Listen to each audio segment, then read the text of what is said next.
Drama serial इश्क में तेरे सदक़े के नेक्स्ट एपिसोड में आप लोग देखेंगे कि किस तरह से फ़राह सलार को अपने हाथों में लेने की कोशिश करती है, ये सोच कर कि अगर मेरी शादी सलार के साथ हो जाएगी तो मैं अपनी फूफा के घर पर राज करूँगी।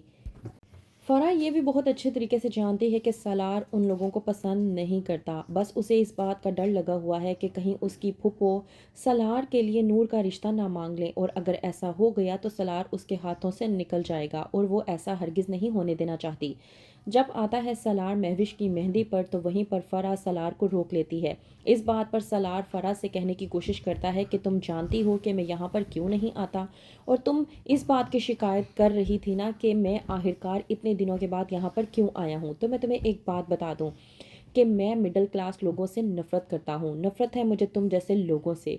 तुम लोग दोगले होते हो, कहते कुछ और हो और करते कुछ और हो। इस बात पर फ़राह जब सलार को यकीन दहानी करवाने की कोशिश करती है और कहती है कि ऐसा नहीं है, मैं तो हर वक्त तुम्हारा इंतज़ार करती हूँ, तुमसे मोहब्बत करती हूँ, तो इस बात पर सलार हंसने लगता है और फ़राह की मोहब्बत का मजाक उड़ाते हुए उसकी मोहब्बत को उसी के मुंह पर एक ज़ोरदार थप्पड़ की सूरत में पेश कर देता है।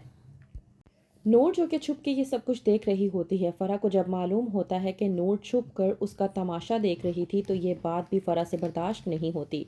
वहीं पर नूर जो कि महविश की मेहंदी के लिए अच्छे खासे कपड़े पहन कर तैयार होती है तो ये बात साजदा से बर्दाश्त नहीं होती कि नूर इतनी प्यारी क्यों लग रही है। जाती है साजदा नूर के पास और जाकर कहती है कि तुमने इस कदर मेकअप क्यों कर रखा है, जाओ और जाकर मुंह धो, और तुम मुझे बिल्कुल वैसी नज़र आनी चाहिए हो जिस तरह से तुम घर में मौजूद होती हो। जब आती है अंजुम और नूर को इस हुलिये में देखती है तो उसका दिल दहल जाता है। नूर को देखकर अंजुम बेइंतहा गुस्से में आ जाती है और अहमद को बुलवा कर कहती है कि आज साफ साफ साजदा की आंखों से नज़र आ रहा है कि वो नूर के लिए किस कदर सौतेलापन दिखा रही है। अहमद भी नूर को देखकर समझ जाता है कि अब तक मेरी बेटी साजदा का अच्छा खासा सौतेलापन बर्दाश्त कर चुकी है। वहीं पर दूसरी तरफ इफ्तिखार जो कि अपनी हार देखते हुए बहुत ज़्यादा गुस्से में आ चुका है। जब आता है जुल्फ़कार अपनी माँ और शीज़ा के साथ तो वहीं पर इफ्तिखार जुल्फ़कार को रोक कर कहता है कि तुमने आखिरकार क्या सोचा है। जुल्फ़कार जो कि समझ नहीं पाता कि उसके वालिद आखिरकार उसे क्या कहने की कोशिश कर रहे हैं। कहता है जुल्फ़कार कि आप आखिरकार किसके बारे में बात कर रहे हैं। वहीं पर मारिया का नाम लेता है जब इफ्तिखार तो जुल्फ़कार बेइंतहा गुस्से में आ जाता है और कहता है कि आइंदा उस लड़की का नाम इस घर में नहीं लिया जाएगा, और आप बहुत अच्छे तरीके से जानते हैं कि मैं उस लड़की को कभी भी अपनी ज़िंदगी में जगह नहीं दूंगा। इस बात पर जब इफ्तिखार भड़कता है तो वो कहता है जुल्फ़कार से कि ये भी तुम बहुत अच्छे तरीके से जानते हो कि तुम्हारी ज़िंदगी का फ़ैसला सिर्फ़ और सिर्फ मैं ले सकता हूँ, तुम्हें अपनी ज़िंदगी का फ़ैसला लेने की इजाज़त नहीं है। इस बात पर जुल्फ़कार भड़कते हुए कहता है इफ्तिखार से कि मेरी ज़िंदगी है और फ़ैसला भी मेरा ही है और वही होगा जो मैं चाहूँगा।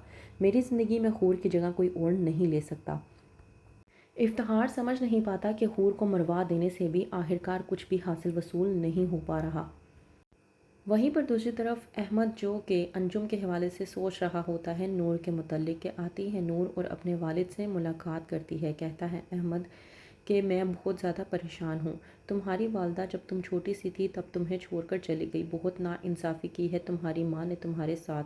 तुम्हें इस तरह से छोड़कर चली गई। तुम्हारी ज़िम्मेदारी उसने मुझ पर डाली थी, वो ज़िम्मेदारी जो मैं पूरी नहीं कर पा रहा। मैं बहुत अच्छे तरीके से देख रहा हूँ कि किस तरह से साजदा तुम्हारे साथ सौतेलापन करती आ रही है और अब भी कर रही है। नूर किस तरह से देगी अपने बाप को तसल्ली, और क्या होगा आगे मज़ीद जानने के लिए देखते रहिए ड्रामा सीरियल इश्क में तेरे सदके।